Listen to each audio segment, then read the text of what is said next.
Claves económicas para tener en la cabeza.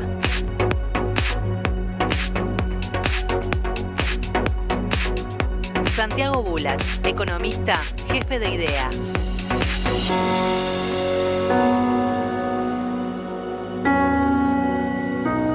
Modera Patricia Bindi, directora de banca de empresas de HSBC. Hola Santi, ¿cómo estás? ¿Cómo estás, Patricia? Muchas gracias. No, gracias a vos. Qué lindo tener este espacio como para poder contarle a la audiencia de Experiencia Idea Management cómo estamos viendo la economía y qué cosas tenemos que prestar mucha atención acá en Argentina y en el mundo, ¿no? Es un mundo cada vez más complicado, ¿no? Cada vez más inestable y que ahora hay que ponerle más atención que antes, ¿no? ¿Y cómo estás viendo vos todo lo que es el panorama internacional, ¿no? Porque desde hace 2 años a esta parte Ha cambiado mucho. Terriblemente. Bueno, veníamos en su momento de 2016, si nos acordamos allá un poco, con una suba de tasas pequeña que venía haciendo la Reserva Federal de los Estados Unidos, encareciendo muy de a poco el dinero a nivel global. La pandemia destruyó un poco eso, de nuevo las tasas a cero, o sea, liquidez en el mundo, dinero gratis en el mundo, y ahora las consecuencias de haber sido tan expansivo fiscalmente en su momento, o sea, de inyectar mucho dinero en la economía por parte de la Reserva Federal, el Banco Central Europeo, es la vuelta de un fenómeno que nosotros conocemos mucho, que allá lo conocían menos porque no hay tanta memoria inflacionaria, pero que es efectivamente la inflación. La inflación volvió al mundo y es el principal acecho hoy a que la actividad económica se pueda seguir sosteniendo en los niveles que venía. Tanto el Banco Mundial como el Fondo Monetario Internacional proyectaban crecimientos que ahora empezaron a atenuarse mucho más porque lo que se ve es el segundo problema, que es la suba de tasas de interés. Desde afuera te están diciendo, no quiero que consumas tanto, alentar tanto el consumo, porque si bien eso te da actividad económica, con estos niveles de producción todavía te da inflación. Entonces vamos a tratar de que la gente consuma menos. Para eso te tengo que dar un atractivo que es la tasa de interés. Y esa tasa de interés la subieron como nunca antes, la subieron de una sola vez desde los 90 para acá, sí, que fueron 0,75 puntos. Y eso te llevó ahora a una tasa de interés cercana a 2% anual, que para fin de año se espera que todavía sea más alta, cerca de 3,5. Totalmente. ¿Qué significa esto? Básicamente que vamos a un mundo que va a tener dinero ya no gratis, sino que ahora los proyectos de inversión van a tener que ser más estrictos, más precisos, dar más fundamentals. Los proyectos que estaban recién naciendo con capital semilla de repente ya no están financiados libremente como antes, entonces van a tener que buscar estrategias de inversión y de financiamiento, con lo cual se vuelve un mundo más exquisito, un mundo más complicado. ¿Y cómo ves el impacto de todo ese mundo más complicado acá en Argentina, que tiene su propia complicación, ¿no? Bueno, efectivamente, tenemos obviamente los precios internacionales que a nosotros nos deberían jugar estrictamente a favor. Tenemos la complicación de que no, porque tenemos precios de commodities agrícolas, sobre todo, que nos han venido muy bien. Tuvimos una cosecha récord en 2021 y 2022 se perfila también como un año muy positivo en la entrada de dólares. Pero se nos está acotando el primer semestre y no hemos acumulado reservas ni mucho menos. 2 temas. Uno internacional, viene también de los costos logísticos. Sí, Recordá sí, que China totalmente tiene todavía una pandemia y toma medidas estrictas para eso. Se encareció el comercio internacional, es uno de los principales proveedores de búnkers a nivel global, lo cual te lleva a que el comercio internacional se ha encarecido mucho, los fletes están carísimos. Entonces también el comercio exterior se volvió más caro, lo cual es un desafío a la hora de traer bienes y de la exportación de esos bienes. Con lo cual, inflación que acá venía complicada, un poquito más impulsada, nos quedamos sin dólares y eso es una gran complicación también para nuestra economía. Y todo el factor interno, lo hablábamos hace un ratito fuera de cámara, pero el riesgo país todavía por las nubes. Argentina tiene 2.500 puntos, 2.400 puntos de riesgo país. Esto significaría para cualquier empresa salir a colocar deuda al 27% en dólares, una cosa que es imposible para cualquier compañía y que sea sustentable ese proyecto.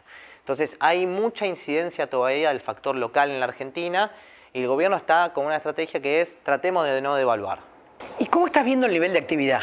Por lo menos primer semestre, no sabemos segundo semestre cómo va a venir, pero primer semestre... Vuelvo un poquitín para atrás, pandemia, obviamente la actividad económica cayendo 10 puntos aproximadamente. 2021 termina muy bien el nivel de actividad. La verdad es que el segundo semestre de 2021 es muy bueno, pero que tuvimos en 2021 la política metida por las elecciones.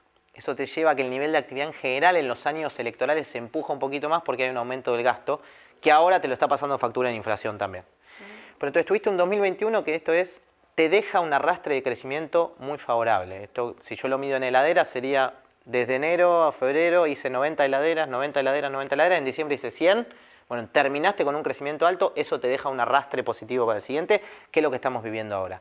Pero ya te diría que el segundo trimestre no te está dando algo tan positivo en términos de crecimiento económico, con lo cual podríamos ver que ya se empezó a estancar esa actividad económica a partir de la alta inflación. ¿Qué sectores de la economía ves hoy que están motorizando ese poquito nivel de actividad mejor que estamos teniendo? Bueno, el turismo está recomponiéndose mucho.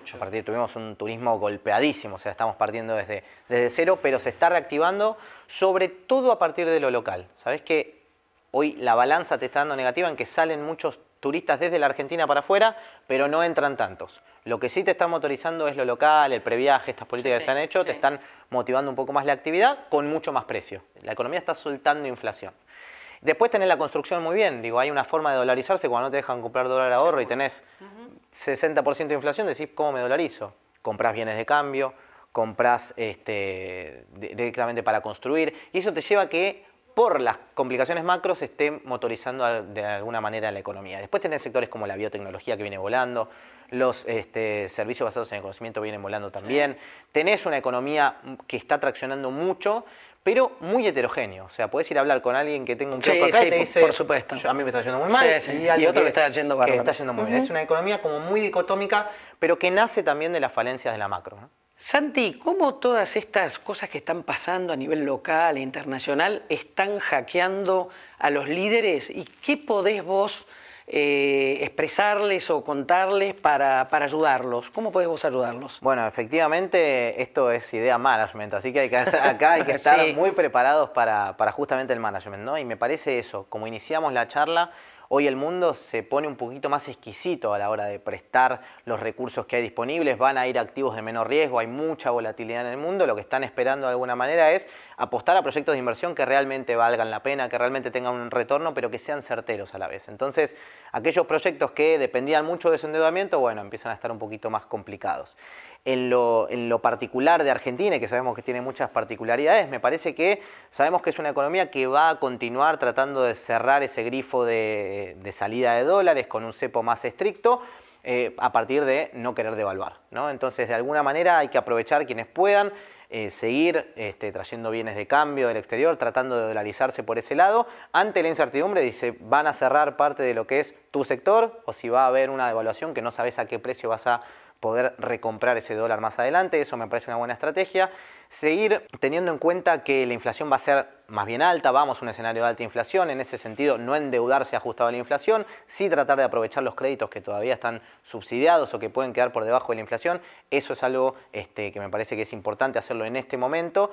Ya tenemos tasas de interés algo más altas, así que todo lo que esté incluso por debajo de eso va a ser positivo para tener algo más de liquidez a lo largo del año. Y después me parece que lo fundamental es el manejo de la caja. Digo, acá hay que tratar de sostener el margen de las compañías y en este sentido la plata nos quema, ¿no? Nos quema cuando la tenemos sin utilizar en nuestra caja de ahorros o nuestra cuenta corriente en el caso de las compañías, que en este sentido me parece que es importante tener un manejo de la liquidez mucho más ágil, más de corto plazo, no tomar quizás riesgos de tan largo plazo, porque esto va a ir moviéndose bastante... Mucha volatilidad, mucha incertidumbre. Así que en ese sentido me parece que sí, hay que estar más atento, tener en cuenta una distribución de la cartera, no jugarse todo un activo y tratar de ir surfeando esta ola, pero más de corto plazo, no dejando nada con demasiado endeudamiento ni nada al azar de la inflación, ¿no? Bueno, buenísima tu charla, buenísima la recomendación, así que seguimos con Experiencia Idea Management.